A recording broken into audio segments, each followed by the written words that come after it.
बहुत बहुत हुई हैं। इस तरह की वो टिप्पणियां होती थी कि लड़की जब आगे बढ़ने का सपना देखती है। अप्स एंड डाउन्स तो आते ही हैं, स्ट्रगल रहता है, सब होगा, लड़की हो, टाइम पास हो गया बहुत लाइफ में, वापस आ जाओ। पहाड़ी क्षेत्र का एक छोटा सा गांव की एक लड़की, वह लड़की बचपन से एक सपना देखती है। वह जब टीवी पर फिल्में देखती है तो उसे लगता है कि एक दिन वह भी फिल्मों में जाए, और यह ख्वाब उसका पीछा नहीं छोड़ता। वह अपने ख्वाब के पीछे दौड़ती है। ख्वाब को पूरा करने के लिए वह पढ़ाई करती है, शहर दर शहर जाती है, और उसके बाद अपनी ज़िंदगी में अलग अलग किरदार वह जीती है। सबसे ख़ास बात यह है कि ज़िंदगी का एक दौर ऐसा भी आता है जब वह अपने इस ख्वाब को पूरा करती है और वह बड़े पर्दे पर आ जाती है। यह कहानी है धागे फिल्म की मुख्य हीरोइन स्वाति नेगी की।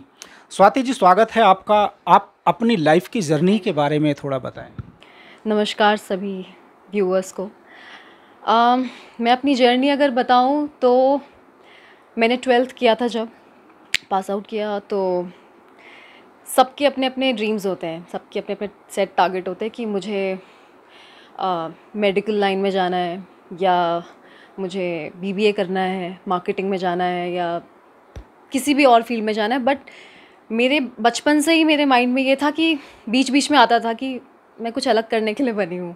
और बचपन से ही सबकी मिमिक्री करना और ड्रामा में पार्टिसिपेट करना, डांस में, डिबेट्स में, सो एक्स्ट्रा करिकुलम जो एक्टिविटीज़ होती थी स्कूल में, मैं हमेशा उन्हीं में दिखती थी, स्पोर्ट्स में। तो वहाँ से फिर मैं उन्हें हिंट भी देती थी कि मुझे मेरा इंटरेस्ट जो है इसकी तरफ है। तो मम्मी बोलती थी कि तुम्हारे ज़्यादा करोड़ों लोग ये ख्वाब देखते हैं, पर बेटा बहुत कम लोगों का हो पाता है, और हम लोग मिडिल क्लास फैमिली से हैं, स्मॉल टाउन से हैं, तो फिर कुछ और देख लो, तो मीडिया से रिलेटेड कुछ देख लो, जर्नलिज्म कर लो। पर ये भी मैंने सोचा 12th के बाद, पर अनफॉर्चुनेटली वो नहीं, मतलब फॉर्चुनेटली वो नहीं हुआ। तो 12th के बाद मैंने अपनी ग्रेजुएशन DO से की, मैंने अपनी ग्रेजुएशन ओपन यूनिवर्सिटी से, क्योंकि कुछ रीजंस थे उसके। और उसके साथ ही मैंने फिर BPO भी ज्वाइन किया, क्योंकि मुझे कोई आइडिया नहीं था कि मुझे कहाँ से मुझे हेल्प मिलेगी मुंबई तक पहुँचने के लिए। फिर मैंने 3rd ईयर में, मुझे ग्रेजुएशन के एक मेरी फ्रेंड थी, जर्नलिस्ट थी वो, तो उन्होंने मुझे सजेस्ट किया कि आप एक ऑडिशन के लिए जाइए दूरदर्शन के लिए।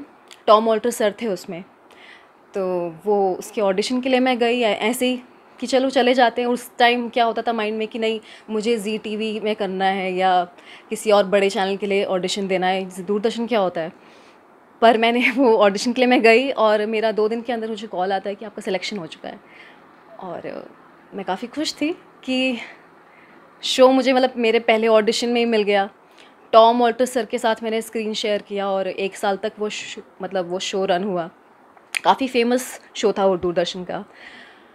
उसके बाद और घर वाले भी काफ़ी खुश थे कि थोड़ी सी होप दिखी कि चलो अभी घर से बाहर निकली थी, बहुत छोटी है, और जाते ही इसने कुछ तो करके दिखाया है थोड़ा सा।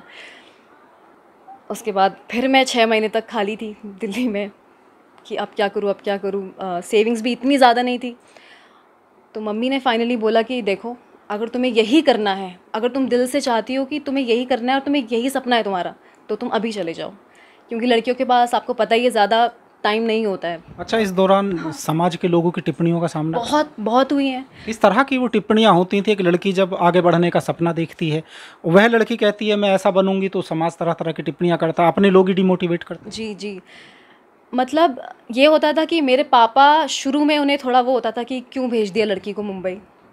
वो मेरे साथ, जैसे मेरी जर्नी बढ़ी है, तो पापा की भी शायद मेरे साथ उनकी सोच बदली है कि नहीं बेटा, दूसरों को कुछ भी कहने दो। रिश्तेदारों ने बोला कि अरे टीचिंग में ट्राई करो, बैंकिंग के लिए ट्राई करो, इससे क्या होगा, लड़की हो, टाइम पास हो गया बहुत लाइफ में, वापस आ जाओ। तो लेकिन मम्मी पापा ने बहुत सपोर्ट किया कि नहीं, तुम करते रहो, लोगों को जो बोलना है बोलने दो, हमें फ़र्क नहीं पड़ता। तो वैसे करते करते मुंबई में 7 साल बीते। मैंने कई एड्स करे, TV सीरियल्स करे, शॉर्ट फिल्म्स, वेब सीरीज़ करी। फिल्म का इतना मैंने एक्सपेक्ट नहीं किया था, मन में था कि फ़िल्म करनी है, मतलब एक जो मेन टारगेट होता है ना, क्योंकि हाँ, मतलब हर कोई वो ड्रीम देखता ही है। हाँ, बड़े पर्दे पे आने का ख्वाब हर कोई देखता है।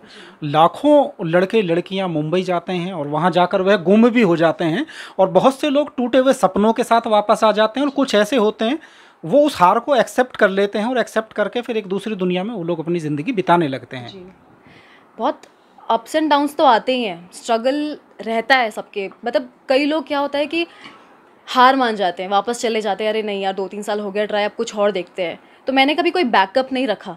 मतलब बैकअप रखूँगी तो मैं वीक हो जाऊँगी कि अपने ही ड्रीम के लिए कि चलो ये नहीं तो ये सही। पर मैंने एक ही टारगेट रखा कि नहीं, यही है और यही ज़िंदगी भर करना है। बहुत थैंकफुल हूँ मैं अपने प्रोड्यूसर्स के लिए और अपने डायरेक्टर के लिए, अंकुर मान जी के लिए, सोहन उनियाल जी और सरिता सिरोही के लिए। इन्होंने मुझ पर ट्रस्ट किया इस कैरेक्टर के लिए। और सबसे बेस्ट पार्ट ये है कि ये जब मूवी मुझे मिली, मैं अपने ही शहर देहरादून में थी। हुई तो ये पहाड़ में शूट है और कैरेक्टर जो है मेरा, मैं हूँ भी पहाड़ी, पर मेरा कैरेक्टर पहाड़ी नहीं है इसमें। इसमें मेरा कैरेक्टर का नाम काव्या है। हर एक इंसान ने यहाँ पे डायरेक्टर से लेकर, हमारे राइटर से लेकर, प्रोड्यूसर से लेकर, हमारे को एक्टर्स हैं जितने इसमें, गुलशन, विदुषी, निखिल, हम सब ने बहुत मेहनत की है। और चक्राता एक ऐसी जगह है, बहुत दूर है, जो कि वहाँ पे पहुँचने में बहुत टाइम लगता है। ठंड में हमने जो शूट किया था, बहुत ज़्यादा ठंड थी उस टाइम पे। रात भर हम जैसे 4 बजे तक भी शूट कर रहे हैं, 12-1 बजे तक कर रहे हैं, कभी सुबह 5 बजे शूट करना पड़ रहा है। तो टाइमिंग हमारी ऊपर नीचे थी काफ़ी। पर ये होता था कि सीखने को भी हमें बहुत कुछ मिला। मतलब कहते हैं ना कि जब जितनी मुश्किलें आती हैं और उतनी ही आपको एक्सपीरियंसेस मिलते हैं, सीखने का बहुत मौका मिलता है। तो ये बड़ा मज़ा आता था। और हमारे को एक्टर्स ऐसे हैं कि किसी को कुछ स्क्रिप्ट में मुश्किल हो रही है, अपने कैरेक्टर को अच्छा हम कैसे बनाएं, या फिर इसमें और हम क्या इम्प्रूवमेंट कर सकते हैं, इम्प्रोवाइजेशन क्या कर सकते हैं, तो काफ़ी सब हम लोग हेल्पफुल थे। और एक टीम वर्क होता है जो वो हमारे बीच में काफ़ी था। अच्छा, गांव के लोग, रिश्तेदार जानते हैं पहाड़ी लड़की बड़े पर्दे पर आ रही है? धागे फिल्म से ज़्यादा जानने लगे अभी, जैसे जैसे प्रमोशन हो रहा है। और मेरे पापा अभी टिहरी गढ़वाल में ही रहते हैं, वो रिटायर्ड हो चुके हैं, और हमने अपना छोटा सा एक होम स्टे ओपन किया है वहीं पे। तो पापा वही हैंडल करते हैं और पापा प्रचार करते हैं इस बारे में काफ़ी वहाँ पे।